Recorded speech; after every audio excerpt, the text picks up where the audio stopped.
Semez quelques graines, arrosez abondamment et regardez vos fruits et légumes pousser. L'agriculture, ça peut paraître simple. Et pourtant, près de 2000 actions de recherche et d'expérimentation en agriculture biologique sont actuellement recensées. Elles ont d'ores et déjà permis d'améliorer notre agriculture, d'intégrer les nouvelles technologies, de développer de nouvelles espèces ou encore de cultiver mieux tout en respectant l'environnement. Des recherches utiles donc, mais qui ne sont pas toujours bien connues des agriculteurs.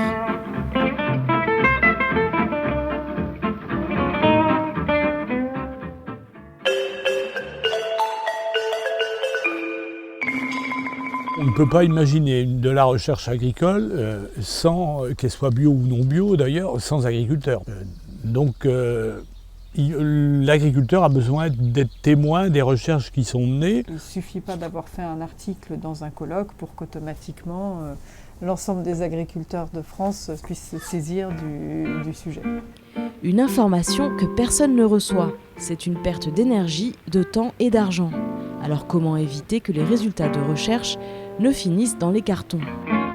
Les cartons sont pleins de résultats de recherche peu valorisés et il y en a pour qui ça peut être une source de frustration de se dire finalement je produis des choses intéressantes et je ne me donne pas les moyens de faire en sorte que ce soit vraiment utile pour les agriculteurs.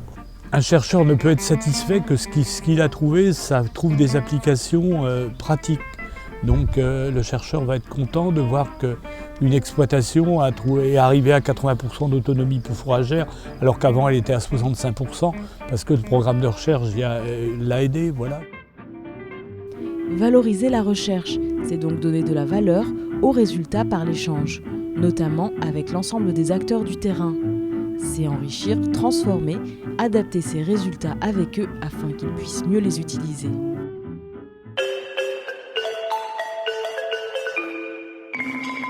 La valorisation des recherches, c'est l'affaire de tous.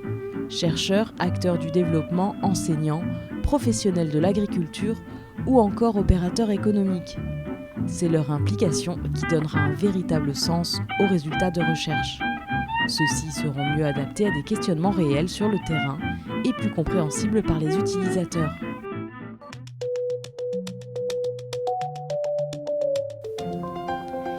Il arrive qu'à partir d'un problème rencontré sur le terrain, chacun cherche une solution dans son coin.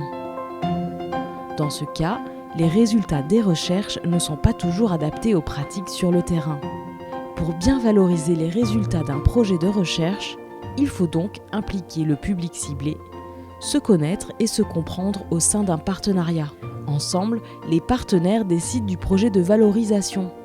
Quelles informations du projet de recherche vont être diffusées, sous quelle forme, pour quel public et par quel réseau. Par l'échange avec les acteurs du terrain, les résultats scientifiques vont être enrichis de connaissances pratiques. Une fois le projet de valorisation défini, il faut se donner les moyens de le réaliser, établir un budget, prévoir du temps, définir les rôles de chaque partenaire, planifier les tâches, trouver un animateur et des relais de diffusion. Les produits de valorisation qui permettent de transmettre les connaissances à une plus large échelle sont ensuite co-construits et testés.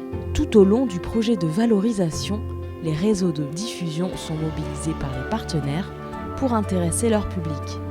Une fois finalisés, les produits de valorisation sont diffusés par ce réseau.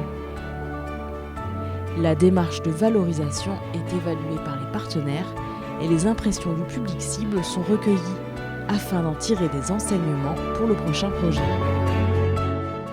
J'ai plutôt tendance à penser qu'il faut, pour que ce soit efficace, co-construire la recherche avec les utilisateurs finaux de la production, utilisateurs qui peuvent être des conseillers, qui peuvent être des agriculteurs, des éleveurs. Et il me semble que les projets qui vont le mieux valoriser, c'est ceux qui, dès le début du projet de recherche, vont avoir conçu, en même temps que leur plan de recherche, si on peut dire, leur plan de valorisation. Blogs, sites, conférences, articles vidéo, formations, journées d'échange, ouvrages, fiches techniques, réseaux sociaux. La valorisation des recherches prend de multiples formes. Il s'agit alors de les combiner pour s'adapter aux différents publics cibles et au type de connaissances à diffuser.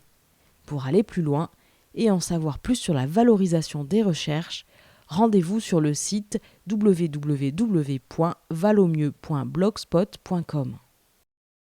Un résultat de recherche est bien valorisé si l'éleveur se l'est approprié et s'il y a trouvé un intérêt. Que les plateformes de recherche, c'est une visite obligatoire. Je veux dire, tu t'entretiens dans ton métier par la formation et ce monde il n'est pas fini. Donc comme il n'est pas fini, avançons, quoi.